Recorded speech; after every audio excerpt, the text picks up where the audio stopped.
दरम्यान मंत्री गिरीश महाजनांनी संजय राऊत आणि जितेंद्र आव्हाडांना प्रत्युत्तर दिले। ट्रम्प यांच्या दाव्यानंतर राऊत आणि आव्हाडांच्या टीकेवर राऊतांना आणि आव्हाडांना काही कामं नसल्याचं प्रत्युत्तर महाजनांनी दिले।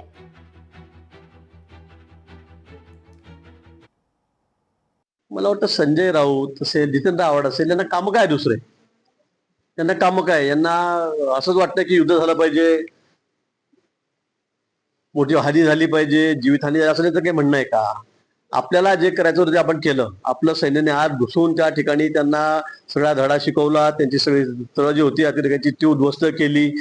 आता कोणी मध्यस्थी केली असेल, सीज फायर झालं असेल, मला वाटतं चांगली गोष्ट आहे, पण युद्धच झालं पाहिजे, खूप सगळं नुकसानच झालं पाहिजे। मला वाटतं युद्ध बघा पाकिस्तानने जे केलेलं आहे, अतिरेक्यांनी जे केलेलं आहे, मला वाटतं ते अतिशय चुकीचं झालेलं आहे।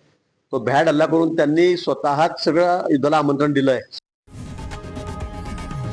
लोकशाही मराठी ऐका, पहा, जागरूक रहा।